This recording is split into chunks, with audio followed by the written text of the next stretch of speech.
आचार्य जी नमो विश्वकर्मणे। ओम नमो विश्वकर्मणे। आचार्य जी। आचार्य जी आपका पिछले वीडियो में काफ़ी अच्छा रिस्पांस मिला हमें। जी साहब, धन्यवाद आपका। आदरणीय और कई लोगों शिवम ने जी हमारे। जी जी थैंक यू सो मच। कई लोगों ने क्वेश्चन किए हैं कमेंट्स में, जी जी तो वो आज हम क्वेश्चन जो है आपसे पूछेंगे जी और उसका जवाब आपको देना है, ताकि हमारे जो ऑडियंस है, जो व्यूवर्स हैं, उनको कुछ जानकारी प्राप्त हो। जी जी अवश्य। जी, तो पहला जो क्वेश्चन है, जी ये प्रवीण विश्वकर्मा 5162 इन्होंने कमेंट किया है। जी जी क्या आप बता सकते हैं कि इतिहास में ऐसा क्या हुआ कि आज हमारा समाज इतना पीछे हो गया? तो इस कमेंट के बारे में आप क्या? जैसा कि संदेह दूर करना हमारा नैतिक कर्तव्य है। यदि हम किसी भी विषय में चर्चा करते हैं तो लोगों के अंदर जो भी प्रश्न उत्पन्न होते हैं उसका उत्तर देना हमारा नैतिक कर्तव्य है। बिना विचारी संशय मिटाना हमारा कर्तव्य है, धर्म है। और जैसा कि उन्होंने जो प्रश्न पूछा कि सत्य है, क्योंकि आजकल वो अपने समाज की आसपास की दशा देखते होंगे अपने समाज की, तो कहीं ना कहीं उनके हृदय में एक प्रश्न जरूर रहता होगा कि हमारा समाज ऐसी स्थिति में क्यों है। तो उनको कहना चाहूँगा कि सर्वप्रथम वो उस परिवार के मुखिया की एवं अन्य सभी सदस्यों की मानसिकता का पहले तो मानसिकता की जांच करें कि वो कैसी मानसिकता को लेकर अपना जीवन यापन कर रहे हैं, अपना निर्वहन कर रहे हैं। हमारे उत्थान में सबसे महत्वपूर्ण होता है हमारा जीवन जीने का तरीका, हमारी भाषा शैली, हमारा वस्त्र पहनने का तरीका, हमारा बोलने का तरीका, हमारा भोजन करने का तरीका, हमारा भजन करने का तरीका। यदि हम आज एक साकार और एक संपन्न व्यक्ति को यदि हम देखते हैं तो कहीं ना कहीं हम जब उनसे बातचीत करते हैं तो हम यह पाते हैं, यह ऐसा हमें आभास होता है कि इनके अंदर संस्कार बहुत हैं, इनकी ये बहुत शिक्षित हैं, ये बहुत समझदार है, बहुत सुलझे हुए व्यक्ति हैं। जो समझदार है, जो शिक्षित है, जो सुलझा हुआ है, झूठ का कम प्रयोग करता है, सत्य वचनों पर टिका रहता है, अपनी संस्कृति को पकड़ के रखता है, अपने धर्म के साथ रहता है, निश्चित ही धर्म उसकी रक्षा करता है, संस्कृति उसे निखारती है। आज विश्वकर्मा समाज की बात करें तो ये इस आधुनिक क्षेत्र में सबसे ज्यादा आधुनिक ज्ञान जो रहा है वो विश्वकर्मा समाज के पास रहा है। आप देखिए, चाहे वो आधुनिक हथियारों का निर्माण हो, विश्वकर्मा समाज आज उद्योग की बात करें, औद्योगिक की बात करें तो बड़ी से बड़ी फैक्ट्रियों में जो मशीनें लगती हैं वो आधुनिक ज्ञान रखने वाले विश्वकर्मा, भगवान के महर्षि मनु वंशज भगवान मनु ने अपने सभी शिष्यों को, अपनी सभी संतानों को लौह विज्ञान सिखाया। तो कहीं ना कहीं लोक व्यवहार में कमी के कारण भी हम मानसिक रूप से जब पिछड़ होते हैं तो ही स्थिति हमारी खराब होती है समाज में। और यदि हम अपने में परिवर्तन कर लेते हैं, मान लीजिए उसी समय पर अगर विश्वकर्मा समाज से जो पिछड़े क्षेत्रों से जो आए, केवल धन का अभाव था, एक विद्या उन्हें प्राप्त थी, एक ज्ञान था, अच्छा ज्ञान था, वरिष्ठ थे बुद्धि से और अब विवेकशील भी थे, तो उन्होंने नाना प्रकार के संसाधन, कृषि यंत्र इत्यादियों का निर्माण करना आरंभ किया। कृषि हुई, कृषि के माध्यम से लोगों के घर में अन्न इत्यादि का भंडारण होने लगा। फिर वो जगह जगह पलायन करने लगे, जगह जगह वो गए, किंतु उन्होंने अपने आप को उस क्षेत्र के अनुसार, उस सामाजिक रहन सहन के अनुसार, उस वातावरण के अनुसार इस समाज ने स्वयं में परिवर्तन नहीं किया। यह भी एक पिछड़े होने का कारण है। हमारे समाज के बहुत से लोग विश्वकर्मा वैदिक ब्राह्मण जिन्होंने धर्म नहीं त्यागा, जिन्होंने अपनी रीतियों को नहीं त्यागा, जो नित्य भजन संध्या इत्यादि करते रहे, इष्ट कर्म करते रहे, पूर्त कर्म करते रहे, अपने रहन सहन में, अपने भोजन इत्यादि में, अपने पहनावे में परिवर्तन करते गए, आज उनकी स्थिति आप देख लीजिए। वो आज यज्ञ करते हैं, हवन करते हैं, पूजन करते हैं, इष्ट कर्म, पूर्ति कर्म, सारे कर्म करते हैं, सारे अच्छे अच्छे कर्म करते हैं। आज वो वैदिक आचार्य हैं, आज वो वैदिक मंत्रों के माध्यम से बड़े से बड़े कार्यक्रम को संपन्न करते हैं। आज उनकी स्थिति अलग है। वहीं पर समाज के ही कुछ लोगों ने अपनी भाषा शैली पुरानी रखी हुई है, अपने रहन सहन में, अपने व्यसन में डूबे हुए हैं और अपनों का सम्मान नहीं करते, अपनों से वो दूर भागते हैं, अपनों के साथ रहना नहीं चाहते। एक पुरानी विक्षिप्त मानसिकता है जिनकी। तो आप बताइए, ऐसे नकारात्मक सोच को रख कर कौन आगे बढ़ता है?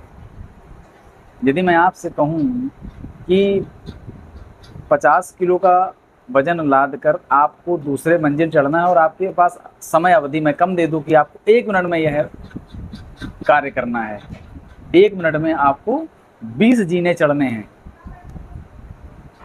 तो ये क्या संभव है? उसी प्रकार से मानसिकता पर, अपने दिमाग पर यदि आप नाना प्रकार की नकारात्मक शक्तियों, नकारात्मक चीज़ों का, नकारात्मक सोच विचारों का आप यदि बोझ रखे रहेंगे तो आप अल्प समय में कैसे आप उन्नत कर पाएंगे?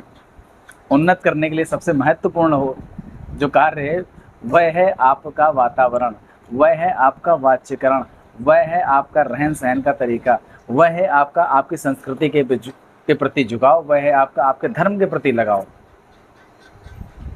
तब कहीं ना कहीं आपका उत्थान होगा। आप परिवर्तन तो करिए। आप परिवर्तन करना नहीं चाहते, आप अपने लोगों के बीच में आप रहना नहीं चाहते, आप अपनों से मतलब रखना नहीं चाहते, आप अपनों का सम्मान करना नहीं चाहते, तो जब परिवर्तन नहीं, आप किसी भी चीज़ को देख लीजिए। आज आधुनिकता में है, यदि आज किसी भी प्रकार का कोई द्वंद्व होता है और हम यदि आधुनिक उपकरण का प्रयोग ना करें तो क्या हमारी जीत सुनिश्चित होगी? मान लीजिए आज भी अगर हम लाठी डंडे और पत्थर का प्रयोग करें तो क्या हम किसी द्वंद्व में जीत पाएंगे? सामने वाला व्यक्ति आधुनिक शस्त्रों से आप पर प्रहार करेगा और आपको चूंकि ज्ञान नहीं है या आप चलाना नहीं चाहते तो आपकी हार सुनिश्चित है। सबसे पहले मैं विश्वकर्मा समाज को यही एक आग्रह करना चाहूँगा उससे कि अपने आप में आप परिवर्तन करें, अपनी भाषा शैली में परिवर्तन करें, अपने रहन सहन में परिवर्तन करें, आप अपने ही समाज के लोगों के साथ संलग्न होने का प्रयास करें, सभी को सम्मान की भावना से देखें, किसी का उपहास न करें, स्वयं में शक्ति पैदा करें। आप स्वयं सामर्थ्यवान होंगे तो कोई आपका शोषण नहीं कर सकता। और दुनिया में 2 लोगों का शोषण कभी नहीं होता, एक पागल का और दूसरा शक्तिशाली का, यानी एक बुद्धिहीन और शक्तिमान, इन दोनों का कभी शोषण कोई नहीं कर पाएगा। आप अपनों के लिए पागल बन जाइए और आप अपने लिए शक्तिमान बन जाइए, अभी आपका शोषण देख लीजिए, समाप्त है, कोई आपका शोषण नहीं कर सकता। लेकिन समय के साथ आपका परिवर्तन बहुत आवश्यक है, ये मेरा मानना है। और मैंने देखा भी, मैं अन्य समाज को देखता हूँ, वो समय के साथ अपना परिवर्तन करते जाते हैं, अपनों का सम्मान करते हैं। हमारे आपके आप समाज में, विश्वकर्मा समाज में आप ये चीज़ देखिए कि कहीं पर लोग, मैं देखता हूँ कि लोग एक दूसरे से कटते हैं, लोग एक दूसरे को सम्मान देना नहीं चाहते, लोग एक दूसरे से बड़ी ही नकारात्मक भावना रखते हैं। क्यों रखते हैं? मुझसे कोई बड़ा है और वह विश्वकर्मा समाज का वैदिक ब्राह्मण है तो मेरा धर्म कहता है, मेरी नीति कहती है कि मुझे उन्हें प्रणाम करके उन्हें सम्मान देना है, तो देना है। मुझे कोई फर्क नहीं पड़ता कि वो साइकिल से आते हैं, झोपड़ी में रहते हैं, वो पंचर की दुकान चलाते हैं, मैं उतना सम्मान उस पंचर की दुकान चलाने वाले को, उस मेडिकल स्टोर चलाने वाले को और उस फैक्ट्री चलाने वाले को और उस राजनेता को, मेरा सम्मान का जो दृष्टिकोण है वो समान है। और यही पूरे समाज को भी मेरा संदेश है कि अपना सम्मान का दृष्टिकोण समान रखें। आप जो पंचर की दुकान चला रहा है, आप उसको सम्मान की अलग दृष्टिकोण से देख रहे हैं, आप एक IAS ऑफिसर को अलग दृष्टिकोण से देख रहे हैं, आप एक अपने समाज के राजनेता को अलग दृष्टिकोण से देख रहे हैं, नहीं, यहीं पर आप गलत हैं। यही कृत्य करना ही आपके पीछे होने का मुख्य कारण है। हम हर एक से हर चीज़ क्यों नहीं सीखते हैं? आप अन्य समाज में देखिए ना, जिसे आप लगता है कि बहुत शिष्टाचारी समाज, आप उससे देखिए कि वो अपने समाज के सभी व्यक्तियों का सम्मान करते हैं, नारियों का सम्मान करते हैं, महिलाओं का सम्मान करते हैं, बुजुर्ग माताओं का सम्मान करते हैं, गरीब का सम्मान करते हैं, अमीर का सम्मान करते हैं। और यही सम्मान उनके स्वाभिमान को जीवित रखता है, यही सम्मान उनके सम्मान को सुरक्षित रखता है। आपका व्यवहार और आपका आचरण ही आपको किसी के दिल में उतार सकता है, और वही आचरण और वही व्यवहार आपको किसी के दिल से भी उतार सकता है। अब यह आपको तय करना है कि आपको अपना आचरण सकारात्मक रखना है या नकारात्मक रखना है। कहीं ना कहीं और परिवर्तन की मैंने बात कही, तो हम शिक्षा को भी उतना महत्व दें।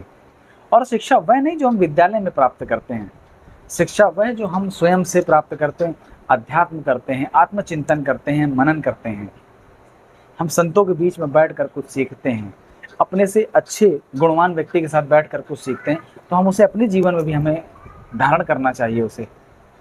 यदि एक संत ये कहता है कि आपको बाहर का कहीं पर किसी प्रकार का भंडारा चल रहा हो, या कहीं पर किसी प्रकार का भंडारा चल रहा हो, या भोजन वितरण कार्यक्रम चल रहा हो, तो आपको नहीं खाना चाहिए। जैसा ही वर्तमान में मैंने एक वीडियो देखा, कुछ दिन पूर्व मैंने प्रेमानंद जी महाराज हैं हमारे, उन्होंने एक ऐसी सामाजिक बात कही कि आपको, यदि आप लोगों को भोजन बंटवा नहीं सकते, बंटवाने की सोच नहीं रखते, या उसमें कोई सहयोग नहीं करते, तो आपको, और आप सक्षम हैं, तो आपको उस भंडारे को खाने का आपको अधिकार नहीं है। और तर्क संगत बात ही उन्होंने कही, और उन्होंने सत्य कहा। यदि आप सक्षम हैं, वह जो भंडारा है, वह जो प्रसाद है, वह उनके लिए आयोजित किया जाता है जिनके पास भोजन की व्यवस्था नहीं है। यदि आप उस भंडारे का भोग करते हैं, तो आप ऐसी अपने भी कामना रखिए कि मैं भी इसमें कुछ सहयोग कर सकूं। आप यदि उसके सहयोगी हैं, तो आप अवश्य करिए उस भंडारे को। तो विद्यालय में प्राप्त होने वाली किताबी शिक्षा जितनी महत्वपूर्ण है, उतनी ही महत्वपूर्ण आपके अंदर संस्कारों की भी शिक्षा है, धर्म की शिक्षा है। आप यदि धार्मिक रूप से मजबूत होंगे, आप अपने इतिहास के बारे में, अपने इष्ट के बारे में यदि आपको सब कुछ पता होगा, आपको अपने इष्ट की महिमा का पता होगा, तो आप कभी कोई गलत कार्य नहीं करेंगे, आपके माध्यम से कोई गलत कार्य नहीं होगा, आप कभी किसी गलत काम में आप पात्र भी नहीं बनेंगे, क्योंकि आपके इष्ट उससे आपकी सुरक्षा करेंगे। रही बात, तो अब आधुनिक समय है, आधुनिक काल है, मुख्य विषय है आज लोगों का कि कभी कुछ लोग मुझसे प्रश्न करते हैं कि हम राजनीति में इतना पीछे क्यों हैं। आशा शिवम जी, एक प्रश्न मेरे पास ये भी आया था कि हम राजनीति में आगे कैसे बढ़ें। तो उसके लिए भी सबसे पहले हमें समूह में रहना सीखना होगा, सभी के साथ रहना सीखना होगा, सभी के प्रति सम्मान की भावना, समानता की भावना रखनी सीखनी होगी। आज पूरे भारतवर्ष में मेरा मानना है कि विश्वकर्मा समाज लगभग, मैं कह रहा हूँ 20 करोड़ होगा, एक मानक है। 20 करोड़ विश्वकर्मा समाज के उत्थान के लिए मेरा मानना है कम से कम 1 से 2 हज़ार संस्थाएं चल रही होंगी, विश्वकर्मा नाम से उत्थान समितियां चल रही होंगी। विश्वकर्मा जैसे मेरी संस्था है, और हर संस्था का कोई ना कोई उद्देश्य है। हमारी संस्था, हमारे आचार्य श्री पंडित श्री संतोष आचार्य जी ने इस संस्था की नींव 2019 में रखी, और एक महान उद्देश्य उनका यही था कि हमारा समाज हमारे भगवान विश्वकर्मा के बारे में एवं पंच ऋषि तत्व मनुमय त्वष्टा शिल्पी दैवक तथा उनके द्वारा समग्र विश्व में कैसे उत्थान किया गया समग्र विश्व का, उसके बारे में विश्वस्ता जानकारी देने का काम हमारे पंडित संतोष आचार्य जी, विश्वकर्मा वैदिक ब्राह्मण जी ने करने का बीड़ा उठाया, और वह सफल भी हुए। वह अपने नित्य लेखन से, अपने कठिन परिश्रम से और अपने ज्ञान के अर्जन से आज समाज को जगा रहे हैं। कुछ विश्वकर्मा समाज की समितियां हैं जो विवाह कार्यक्रम करती हैं, विवाह का आयोजन करती हैं, गरीब बच्चों का विवाह करती हैं। जो परिवार, देखिए गरीब हर समाज में होता है, ऐसा नहीं कि सिर्फ विश्वकर्मा समाज में ही गरीब है, हर समाज में गरीब है। उनके विवाह का कार्यक्रम आयोजन होता है प्रत्येक वर्ष हर 6 माह में। कुछ विश्वकर्मा भगवान के नाम से जो समितियां चल रही हैं वो गरीब बच्चों को मुफ्त में शिक्षा देने का काम कर रहे हैं। कुछ विश्वकर्मा समाज, भगवान विश्वकर्मा के नाम से कुछ समितियां चल रही हैं जो समाज को एक साथ जोड़ने का काम करती हैं। मेरा मानना है कि प्रत्येक विश्वकर्मा समाज के व्यक्ति को हर संस्था में, किसी भी एक संस्था में जुड़ना चाहिए, सदस्यता लेनी चाहिए। सप्ताह में एक बार, माह में एक बार, या 3 माह में एक बार, या 6 माह में एक बार, या वार्षिक में एक बार आप उस संस्था के पास बैठकर सामूहिक बैठक करें, आगे की रणनीति तैयार करें, अपने सुख दुख अपने समाज के अन्य लोगों से बांटना आरंभ करें। तो मेरा मानना है कि दुख बांटने से घटता है और सुख बांटने से बढ़ता है। समितियों में बैठकर अपने सुख दुख को बांटेंगे, व्यापारिक दृष्टिकोण बढ़ेगा। मान लीजिए मैं मेडिकल से संबंधित मैं कार्य करता हूँ, शिवम आचार्य जी हमारे एक सेफ्टी डिपार्टमेंट में एज अ एग्जीक्यूटिव हैं, फील्ड ऑफिसर हैं। तो हम लोग जब आपस में मिलते हैं तो हम एक, अब मान लीजिए आप में से किसी को दवा के विषय में कोई जानकारी लेनी हुई या कुछ भी करना हुआ तो आपने मुझसे संपर्क कर लिया। उसी प्रकार सेफ्टी से अकॉर्डिंग अगर आपको कोई जानकारी लेनी है तो आपने शिवम जी से संपर्क कर लिया, आपके संपर्क में शिवम जी आ गए। हमारे मित्र हैं पंडित अवधेश शर्मा जी, वो एक हॉस्पिटल में एक एफओ का काम करते हैं। यदि आजकल देखिए स्वास्थ्य संबंधी समस्याएं तो हर घर में हैं, ये कहने मुझे भी कोई वो नहीं है, आपत्ति नहीं है। लेकिन यदि मान लीजिए आपको किसी प्रकार से अस्पताल की कुछ असुविधा हो रही तो हमारे आपके संपर्क में अवधेश जी भी हैं। हमारे भाई एक ऋषि शर्मा जी हैं, उनका ट्रैक्टर ट्राली का काम है, आजकल वो ज़मीन का कार्य कर रहे हैं। तो आपके संपर्क में आए, आपको बेहतर सुविधा, बेहतर सुझाव आपको प्राप्त हो गया, तो ऐसे प्रकार से आपको सुविधा प्राप्त हो गई। अब हमारे समाज में जैसे बहुत लोगों को शिकायत होती है कि जो लोग उच्च पद पर बैठ जाते हैं वो फिर हमारे समाज का ध्यान नहीं देते हैं। तो मेरा मानना है कहीं ना कहीं उसमें भी हमारी आपकी वर्तमान से गलती होती है। मान लीजिए कि एक गरीब व्यक्ति है जो अपने बच्चे को बहुत मुश्किल से पढ़ा रहा है, जैसे तैसे करके उसने अपने बच्चे को एमटेक करा दिया या यूपीएससी निकलवा दिया, और आपको पता है कि ये गरीब हैं और ये अपने बच्चे की फीस नहीं भर पा रहे हैं, तो उस समय पर आपका जो मानसिक दृष्टिकोण वहाँ पर एक्टिव होना बहुत आवश्यक है। आप देख रहे हैं कि फलाने विश्वकर्मा जी फैक्ट्री में नौकरी कर रहे हैं और वो आगे नहीं बढ़, वो अपने बच्चे की मुश्किल से अपने बच्चे की वो फीस जमा कर रहे हैं, और आप सक्षम हैं, मैं सक्षम हूँ। मैं यदि 500 रुपये, 1000 रुपये यदि मैं कहीं किसी जागरण पे दान कराता हूँ या मैं किसी अन्य जगह पर मैं दे आता हूँ, तो मुझे नहीं लगता कि मेरा वो पैसा सार्थक लगा होगा, क्योंकि जागरण इत्यादि अन्य कार्यों में भी जो पैसा बच जाता है वो क्या होता है, आप तक कोई वापस तो आता नहीं है, दूसरे कामों में लग जाता है। तो जीता जागता जो ईश्वर का जो तत्व है वो है मनुष्य। यदि आपने जीवंत व्यक्ति विशेष की, मान लीजिए आपके लिए 1000 रुपये, 1100 रुपये, आप ये सोच के चलिए कि मैं 1100 रुपये यदि मैं दे देता हूँ, दान कर देता हूँ, मुझे कोई फ़र्क नहीं पड़ेगा, किसी का भविष्य बना दिया जाए। तो यदि आप आज वर्तमान में यदि आप उनसे कहेंगे कि राकेश जी या जो भी नाम हो उस परिवार के मुखिया का, आप उनको कहिए कि मैं 1000 रुपये ये मेरी तरफ से है, ये जो बच्चा आपका इतनी लग्नता से पढ़ रहा है, ये मैं चाहता हूँ कि ये मैं उसके बेहतर भविष्य के लिए देना चाहता हूँ, आदरणीय कृपया स्वीकार करें।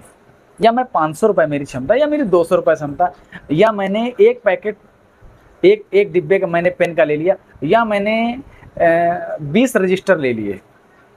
मैं देख रहा हूँ कि बच्चा लग्नशील है और मैं ये भी देख रहा हूँ कि इनकी आर्थिक स्थिति सही नहीं, मैंने उन्हें दे दिया कि आदरणीय मेरी तरफ से छोटा सा सप्रेम भेंट, और ये आपके बच्चे के बेहतर भविष्य के लिए शायद, और ये परमात्मा का आदेश है, परमात्मा ने मुझे इतना दिया है तो मैं परमात्मा की सेवा कर रहा हूँ, क्योंकि नर में ही नारायण बसते हैं।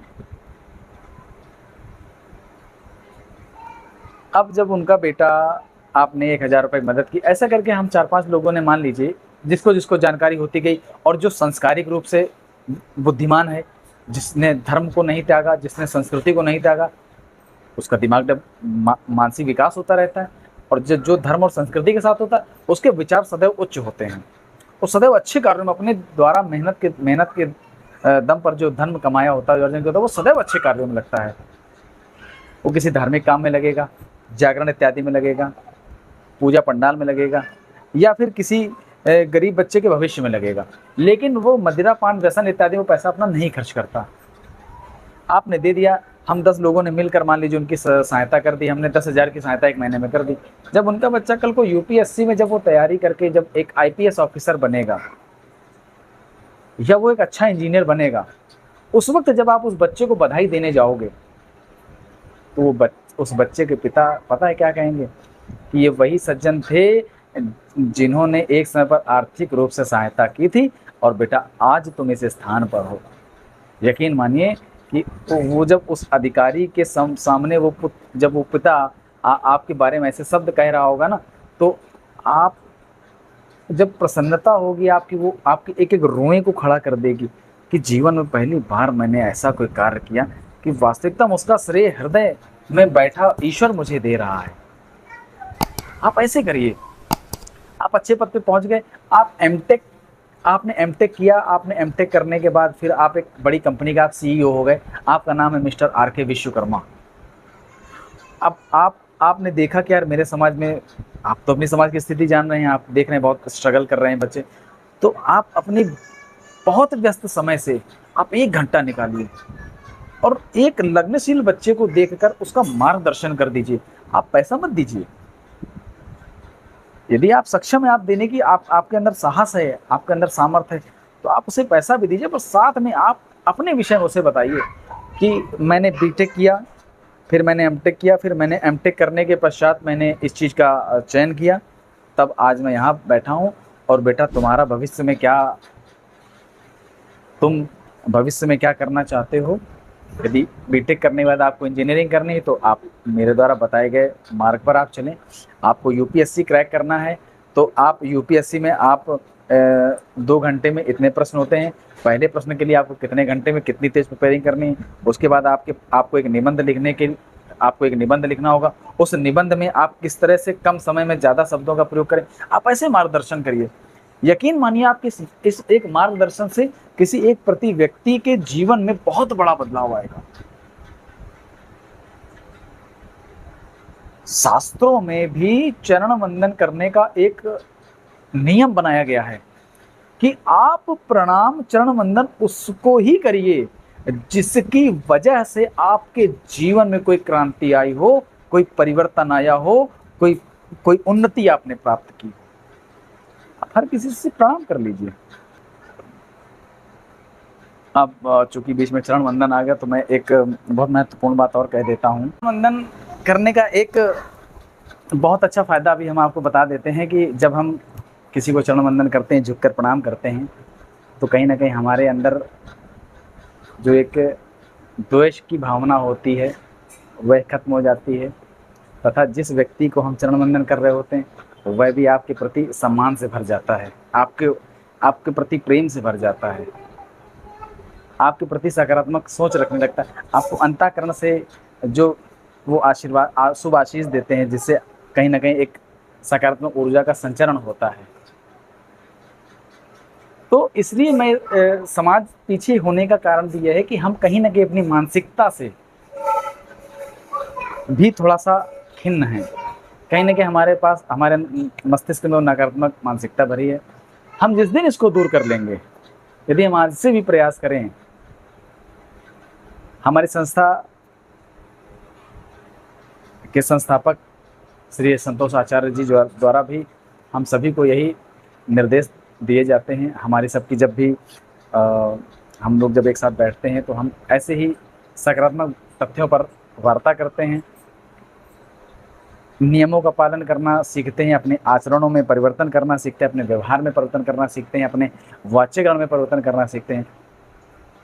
और वही चीज़ हम अपने समाज के प्रत्येक व्यक्ति को बताना भी चाहते हैं कि हमारा समाज वास्तविकता में वैदिक समाज है, कल्याणकारी समाज है, और सदैव विश्वकर्मा समाज ने सदैव सबका कल्याण किया है। आज आप देख लीजिए, आधुनिकता में आधुनिक वेपन्स जितने बने हुए, हथियार बने हुए, विश्वकर्मा के लौह आचार्यों की देन है।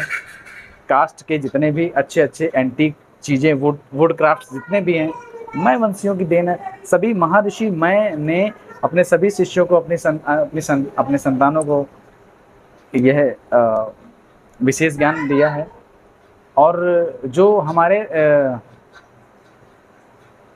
त्वष्टा महर्षि जो थे, जिनको हम ताम्र आचार्य कहते हैं, ताम्र आचार्य के नाम से वो वेदों में वर्णित हैं। प्राचीन मंदिरों में जो पुजारी हुआ करते थे हमारे, वो हमारे महर्षि त्वष्टा के ही वंशज थे। और उसी मंदिर, उसी जो शिल्पकारियों द्वारा, यानी जो हमारे आपके शिल्पी ब्राह्मणों द्वारा जो मंदिर निर्माण किए जाते थे, उनमें हमारे सभी जो आचार्य हुआ करते थे, तो सभी त्वष्टा वंशी होते थे। वहीं पर बैठकर महर्षि त्वष्टा अपने सभी शिष्यों को धातुओं से नाना प्रकार के उपकरणों को तैयार करना सिखाते थे। नाना प्रकार के पात्रों का वही निर्माण होता था। उसी से ईश्वर को भोग, यज्ञ इत्यादि में उपयोग होने वाले पात्र, इन सभी का निर्माण हुआ। तो कहीं ना कहीं हम देवाचार्य हैं, देवशिल्पी हैं, उनकी संतानें हैं। और अपने में ऐसा, मैं एक बात ये भी कहना चाहूँगा समाज से, कि अपने में ऐसा किसी भी प्रकार का कोई द्वेष ना रखें। सिर्फ परिवर्तन ही आपको आगे ला सकता है। आपको राजनीति में भी आपको राज करना है, तो आप राजनीति में भी आगे आइए। सकारात्मक सोच रखिए, सम्मान की भावना रखिए, एकजुट होइए। अब प्रत्येक, देखिए अन्य समाज से आप सीखिए ना, अन्य समाज से सीखिए। देखिए अन्य समाज में देखिए आप, जैसे कि सिंधी समाज है, यादव समाज है, अन्य विप्रजनों को देख लीजिए, शुक्ला समाज, अवस्थी समाज, मिश्रा समाज इत्यादि। ये सब प्राथमिकता देते हैं पहले अपने व्यक्तियों को, अपने समाज के व्यक्ति को प्राथमिकता देते हैं। उनसे भी हमें कुछ सीखना चाहिए। सिर्फ हीन भावना, द्वेष भावना रख के अपमानित भरे शब्दों का प्रयोग नहीं करना चाहिए। हम सीखें जिस प्रकार हम एक तेज नज़र गिद्ध से सीखते हैं। काक चेष्टा बको ध्यानम कहते हैं ना, काक की जैसी चेष्टा, बक के जैसा ध्यान, हम उनसे सीखते हैं। तो हम उस मनुष्य श्रेणी से भी तो सीख सकते हैं, अन्य मनुष्य से भी तो उनकी कार्यशैली को देखकर सीखते हैं कि वो जब प्राथमिकता अपने समाज को पहले देते हैं, तो विश्वकर्मा समाज, विश्वकर्मा वैदिक ब्राह्मणों को भी अपने समाज को प्राथमिकता देनी चाहिए आपको। और देखिए कोई बड़ा अधिकारी होता है, यदि उनके पास किसी उनके ही समाज के संबंधित यदि कोई केस इत्यादि जाता है, कोई फाइल जाती है, तो आप देखिए ना, सबसे पहले उसका उस पर क्रिया होने आरंभ हो जाती है। तो हम लोग उससे भी पीछे हैं। यही पीछे होने का कारण है। इतिहास में तो जो हुआ सो हुआ, वर्तमान में भी तो हम सुधार कर सकते हैं ताकि भविष्य अच्छा हो। भाई यदि हम वर्तमान से किसी भी चीज़ के लिए प्रयासरत नहीं होंगे, तो भविष्य कैसे अच्छा होगा। भविष्य की सिर्फ गणना की जा सकती है, भविष्य का निर्माण नहीं किया जा सकता। और यदि भविष्य की आप गणना अच्छी करना चाहते हैं, तो आप वर्तमान में, आज के समय से ही परिवर्तन आरंभ कर दीजिए। चाहे वो आपके रहने का हो, खाने का हो, पीने का हो, सोने का हो, बोलने का हो, सुनने का हो, सुनाने का हो, कहने का हो, कहलवाने का हो, पढ़ने का हो, पढ़ाने का हो। कुछ नियम यदि विश्वकर्मा समाज अपने जीवन में धारण कर लेगा तो बहुत अच्छा होगा। पहला, व्यभिचार छोड़ दे। दूसरा, बुरे विचार छोड़ दे। और तीसरा, असम्मान की भावना छोड़ दे। अपनाने योग्य चीज़ें, अच्छे भोजन का प्रयोग अपनाने लगे, अच्छे वस्त्रों का वहन करने लगे, और सम्मान देने की जो क्रिया प्रतिक्रिया है वो अपने में धारण कर लें। कहीं पर कुछ भी मत पहन कर जाइए। मैं बहुत से समाज के लोगों को देखता हूँ कि कोई भी कार्यक्रम होता है, उसमें वो सबसे अलग दिखने के लिए अजीब से वस्त्र पहन कर चले जाते हैं।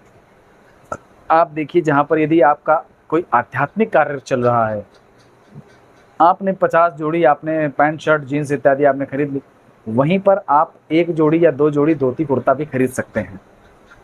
संस्कारी कार्यक्रमों में प्रयास करें। विश्वकर्मा समाज के वैदिक ब्राह्मण जितने भी हैं, सुनिश्चित करें कि हमें हर सांस्कृतिक कार्यक्रम में, चाहे वो हमारा घर का पारिवारिक कार्यक्रम ही क्यों ना हो, हम वहाँ पर अपने वैदिक वस्त्र, यानी हमारे पूर्वज जो पहनते थे, धोती कुर्ता इत्यादि, और माथे पर चंदन तिलक लगाना अवश्य आरंभ करें, शिखा रखें।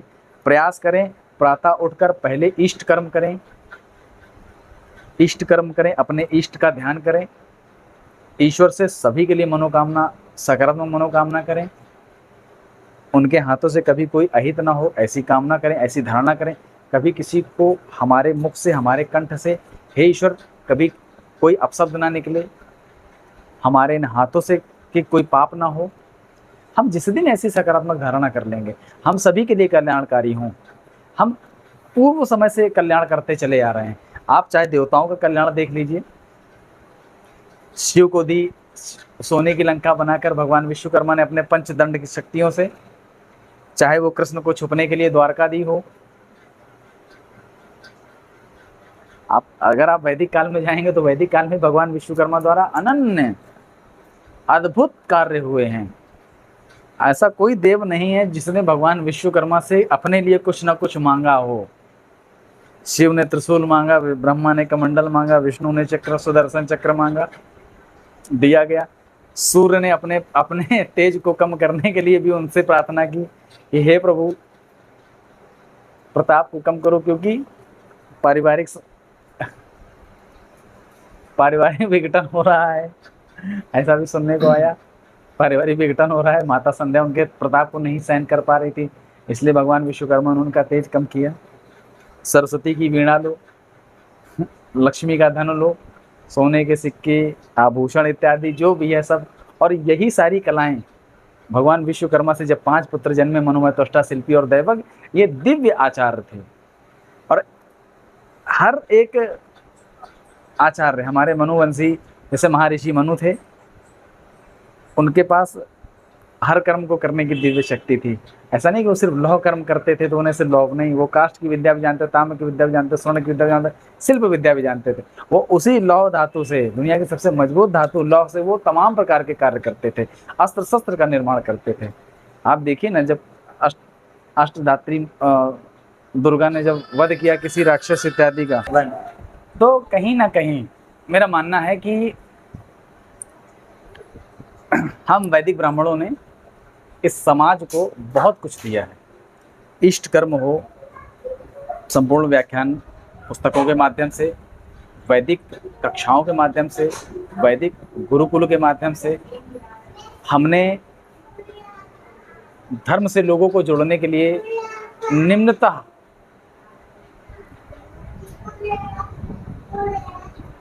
शास्त्रीय वर्ण, धार्मिक शिक्षा के साथ में आधुनिक शिक्षा का ज्ञान भी दिया कि धर्म के साथ साथ हम आधुनिकता में भी मनुष्य को आधुनिक उपकरणों एवं संसाधनों से कैसे ओतप्रोत करें। तो शिक्षा के साथ में पंच तत्वों की भी शिक्षा दी गई उन्हें, लौह कर्म, काष्ठ कर्म, ताम्र कर्म, स्वर्ण कर्म एवं शिल्प कर्म। ये सभी कर्म चूंकि मानव हित के लिए ये 5 कर्म आवश्यक थे, तो हमारे वैदिक हमारे देवी आचार्यों ने, महर्षियों ने उन सभी कर्मों को विस्तारण किया, उनका सभी को ज्ञान दिया, ताकि मानव अपना जीवन यापन कर सके हर प्रकार का, कि धर्म की स्थापना के लिए, धर्म के स्थान के लिए शिल्पकार, मंदिरों का निर्माण इत्यादि, एवं आगे काष्ठ का प्रयोग कैसे किया जाए, चाहे वो हमारे धर्म ग्रंथ को रखने का हो, चाहे बैठने के लिए सुविधाजनक पात्र हो, बैठने के लिए उचित उपकरणों का निर्माण सिखाया।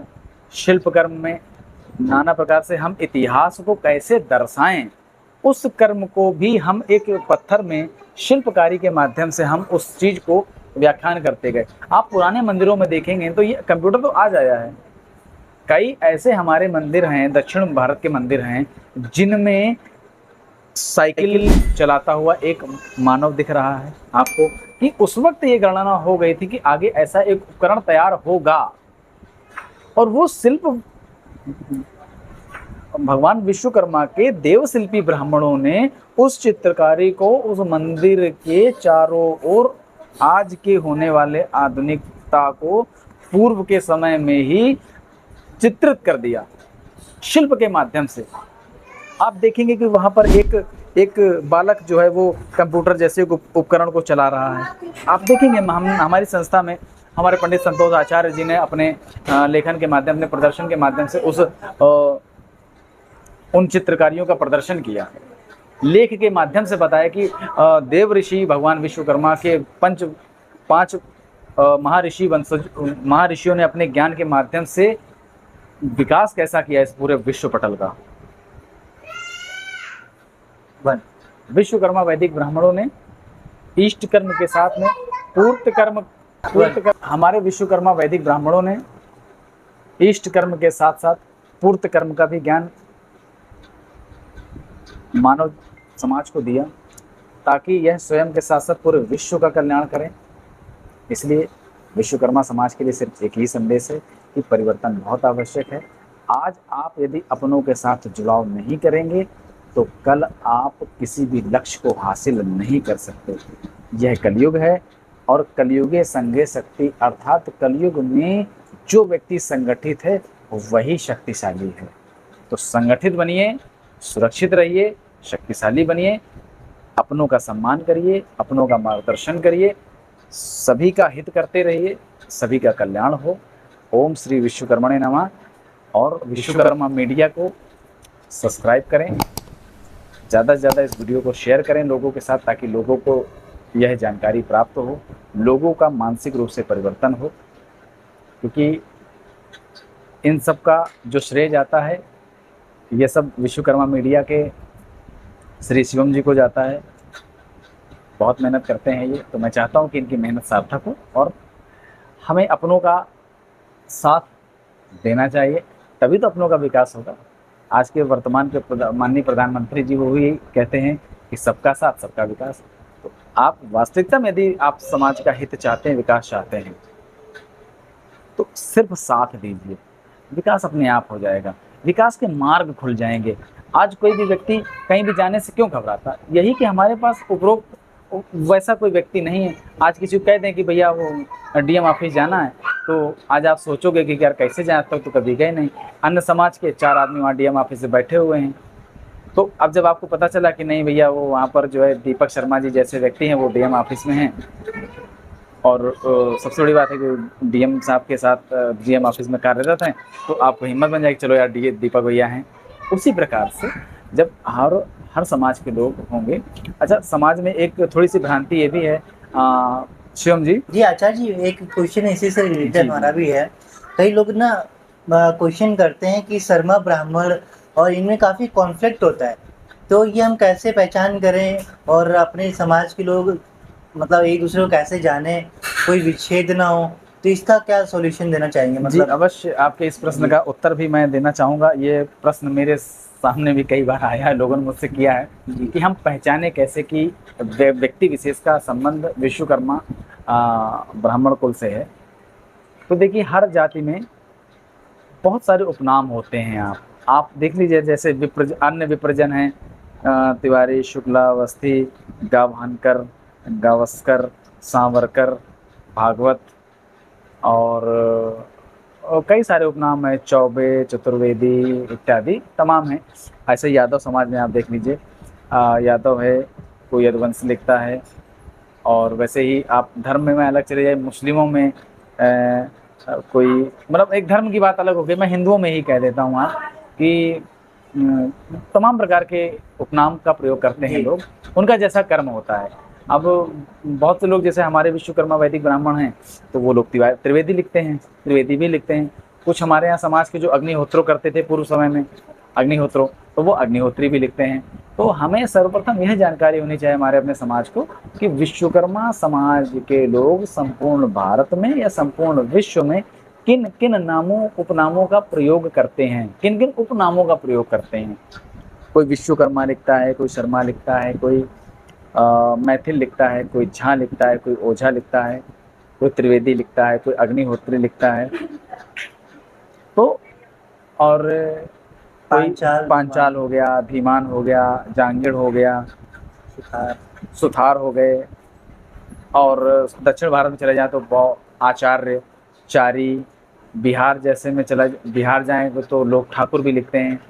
जैसे हमारे बहुत अच्छे हमारी संस्था के ही विद्वान पंडित जी, पंडित रमाकांत ठाकुर जी, बहुत अच्छा लेखन है, वही हमारे समाज को जगाने का बहुत काम करते हैं। और मैं अपनी पूरी टीम को, विश्वकर्मा वैदिक अखंड विश्वकर्मा वैदिक ब्राह्मण महासभा की पूरी टीम को मैं धन्यवाद करता हूँ। मैं उनके लिए परमात्मा से प्रार्थना करता हूँ कि हे परमपिता परमेश्वर, उन सभी को सुरक्षित रखें, उन पर अपना आशीर्वाद बनाए रखें, क्योंकि कहीं ना कहीं हमारी पूरी टीम अपना पूरा 100% लगाए हुए समाज को जगाने में, समाज को वास्तविक ज्ञान का दर्शन कराने में। तो हम सभी को यह जानकारी होनी चाहिए कि हमारे समाज में, और आपको गर्व होना चाहिए कि आपका जो कुल है वो देव कुल है, आपका जो वंश है वो महर्षि वंशज है जी। आप महर्षि मनु के वंशज, आप महर्षि मय के वंशज हैं। आप काम में मत जाइए। काम किसी की जाति कैसे हो सकती भाई? यदि आप लोहे का लकड़ी का कार्य कर रहे हैं तो आप निश्चित तौर पर वो एक नाम का एक वो हो गया टैग। अब जैसे मान लीजिए कोई रंग बेच रहा है तो उसका नाम रंग वाला थोड़ी हो जाएगा, वो तो उसका काम है, वो तो उतनी देर रंग वाला है ना जितनी देर वो रंग बेच रहा है वो जी। भाई उसी प्रकार से आज हमारे समाज में कौन लकड़ी काम नहीं करता? क्या तिवारी मिश्रा शुक्ला नहीं करते, यादव नहीं करते, ठाकुर नहीं करते, चौहान नहीं करते, परमार नहीं करते, राजावत नहीं करते, आप बताइए गुप्ता नहीं करते, अग्रवाल नहीं करते, फर्नीचर काम कौन नहीं करते? आज आप हमारे कानपुर क्षेत्र में चले जाइए, आप जरीब चौकी में फर्नीचर का काम होता है, आप देखिएगा वहाँ पर ज़्यादातर दुकानों में अग्रवाल हैं, मिश्रा हैं, 2-3 ऐसे हैं जो विश्वकर्मा और शर्मा लिखते हैं, बाकी सब यही काम करते हैं फर्नीचर का। लोहे का काम देख लीजिए आप अग्निहोत्री जी करते हैं, तिवारी जी करते हैं, चौबे जी करते हैं, चतुर्वेदी जी करते हैं। तो ये काम आपकी जाति नहीं हो सकती, काम होता है, ये तो जीविकोपार्जन के लिए हम कर रहे हैं। अब उस प्रकार से अगर हम देखा जाए तो हम पूर्व में शस्त्र निर्माता हैं, तो हम अपना नाम शास्त्राणी भी लिख सकते हैं। शास्त्राणी का अर्थ ही है शस्त्र का निर्माण करने वाला, शास्त्राणी। हम यज्ञकर्मी भी हैं। पूर्व समय में मनुष्य को धर्म से जोड़ने के लिए यज्ञ कर्म किए जाते थे, और हर काम को करने से पूर्व यज्ञ करना शुभ होता था। आज हम किसी भी दैवी कार्य करते हैं, कोई भी अच्छा कार्यक्रम करते हैं, आध्यात्मिक काम करते हैं, तो हम आज भी यज्ञ करते हैं। बिना यज्ञ के कोई काम संपन्न ही नहीं है। तो पूर्व समय में तो हमारे पूर्वजों ने हमें यज्ञ करना ही सिखाया। यज्ञ कर्म करने के बाद यज्ञ कर्म समारंभे तत्पश्चातो अन्य कार्य आरंभ किए जाते थे। आज हर कोई अलग अलग काम कर रहा है, तो वो काम उसकी जाति नहीं हो सकती।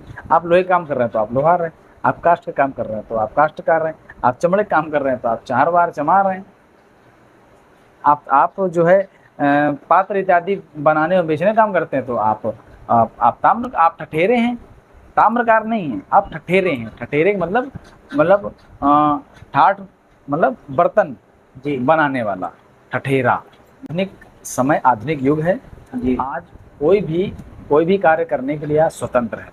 आज क्या फर्नीचर का काम क्या हिंदुओं में क्या कि सिर्फ शर्मा विश्वकर्मा ही कर रहे हैं? आप किसी भी जाति को ले लीजिए, अन्य धर्म में ले लीजिए तो वो ज़्यादा काम कर रहे हैं। सिख धर्म के लोग क्या नहीं कर रहे हैं? लकड़ी का काम, लोहे का काम नहीं कर रहे हैं, सभी कर रहे हैं। तो अगर काम से आप अगर आप काम से उनकी जाति को जोड़ने का काम करेंगे तो वो सभी लोहार बढ़ाई हैं, सभी लोहे का काम कर रहे हैं। लोहा कूट रहे हैं, पीट रहे हैं, फिर दोबारा से बना कर दे रहे हैं। लकड़ी छील रहे हैं, काट रहे हैं, घिस रहे हैं, चमका रहे हैं, तो बढ़ाई हो गए। बर्तन बेच रहे हैं, शिल्प का काम जो कर रहे हैं। आज भी हमारे दक्षिण भारत में लोग आज भी मंदिरों का निर्माण करते हैं। आप देखिए ना, अयोध्या का जो श्री राम मंदिर बना, उसमें ज़्यादातर जितने भी विद्वान थे वो सभी शिल्पाचार्य थे। सभी ने इतने अच्छे से शिल्प का कार्य किया है कि आप देख लीजिए, भव्य मंदिरों में से एक मंदिर भव्य है श्री राम का मंदिर। इवन भगवान श्री राम की जो प्रतिमा बनी, जो राम जी की प्रतिमा बनी, वो भी हमारे अपने विश्वकर्मा वैदिक ब्राह्मण श्री योगी राज विश्वकर्मा जी ने बनाई। और कितनी अद्भुत और भव्य मूर्ति बनाई। आप सोचिए, क्या उनके अलावा किसी को, तो वो कहीं ना कहीं भगवान देव शिल्पी भगवान विश्वकर्मा का आशीर्वाद था उन्होंने इतनी भव्य मूर्ति को और बड़ी सांद्रता के साथ उन्होंने बनाया, बड़ी सौम्यता के साथ बनाया, और बड़ा दिव्य रूप। जब दिव्य हाथों से कोई काम होता है तो उसमें दिव्यता अपने आप उस कार्य के प्रारूप में आ जाती है। आप देखिए ना कि हाथ वही, सब कुछ वही, कुल सिर्फ विश्वकर्मा जुड़ा। पूर्व समय में यह वेदों में वर्णित है कि जब भी कोई शुभ कार्य किया जाता है, कोई भी यज्ञ काम आरंभ होता था, तो वह यज्ञ तभी संपन्न माना जाता था जब उसका निर्माण देवशिल्पी के वंशजों द्वारा हो, प्रथम आहुति उनके हाथों से पड़े। ये और यह राजा जनक ने भी जब यज्ञ करवाया था उस समय पर भी विश्वकर्मा वैदिक मैथिल ब्राह्मणों ने उस यज्ञ को संपन्न कराया था। तो ये परंपरा देव काल की है। उस समय पर भी विश्वकर्मा वैदिक ब्राह्मणों के द्वारा ही यज्ञ का निर्माण होता था, फिर यज्ञ कर्म आरंभ होता था, यज्ञ कर्म संपन्न होता था। उसके बाद जो भी हम संकल्प लेते थे वह संकल्प पूर्ण भी होता था। तो इसलिए सम्मान का पात्र हमारा विश्वकर्मा समाज आरंभ से रहा है। आरंभ से आप देख लीजिए, आप किसी भी वेद को उठाकर देख लीजिए, किसी भी शास्त्र में पढ़ लीजिए, किसी भी पुराण में पढ़ लीजिए, हर जगह विश्वकर्मा वैदिक ब्राह्मणों का, भगवान विश्वकर्मा की महिमा का एवं मानव कल्याण के लिए विश्वकर्मा वैदिक ब्राह्मणों का जो त्याग और जो उनकी जो मेहनत थी उस सब का उल्लेख है। उनके बिना कुछ भी संपन्न नहीं हुआ, संपन्न नहीं हुआ और संभव भी नहीं हुआ। आज अगर राम की दिव्य मूर्ति, दिव्य मंदिर बना तो कहीं ना कहीं 3 विश्वकर्मा वंशियों का ही हाथ है इसमें। सर्वप्रथम जिन्होंने भगवान राम की, पुरुषोत्तम राम का कलात्मक चित्र बनाया। दूसरा अरुण योगीराज जी, जिन्होंने उस पत्थर पर अपने शिल्प ज्ञान से एक दिव्य मूर्ति बनाई। तीसरा विश्वकर्मा वैदिक ब्राह्मण वास्तुशास्त्र के ज्ञानी, जिन्होंने उस मंदिर का निर्माण किया, वह भी विश्वकर्मा वैदिक ब्राह्मण थे। तो कहीं ना कहीं आज भी हमारे समाज में, विश्वकर्मा समाज में आज भी दिव्यता है। आज उन्हें किसी भी कला के लिए उन्हें किसी से भी कोई विमर्श लेने की आवश्यकता नहीं, तो स्वयं में परमात्मा ने उन्हें इतना संपन्न कर रखा है। इसलिए नित्य कर्म करते रहिए। शिक्षा का महान उद्देश्य है कर्म करना। आप कर्म करते रहेंगे तो निश्चित ही आप नित्य आगे बढ़ेंगे और निश्चित ही आप एक अच्छे पद को ग्रहण करेंगे। आप सभी का बहुत बहुत धन्यवाद। आचार्य जी, आचार्य श्री शिवम जी, आपका भी धन्यवाद कि अपना कीमती समय लेकर आप हमारे पास आए और इतनी महत्वपूर्ण जानकारी आपके माध्यम से हम समग्र विश्वकर्मा समाज तक पहुंचाने का काम करेंगे। बहुत बहुत धन्यवाद। विश्वकर्मा मीडिया को बहुत, मेरी पूरी टीम की ओर से एवं पंडित राघवेंद्र शर्मा यानी कि मैं, मेरी ओर से भी विश्वकर्मा मीडिया को बहुत बहुत धन्यवाद एवं उनकी पूरी टीम को बहुत बहुत धन्यवाद। धन्यवाद पंडित जी। नमो विश्व। ओम श्री विश्वकर्मणे नमः।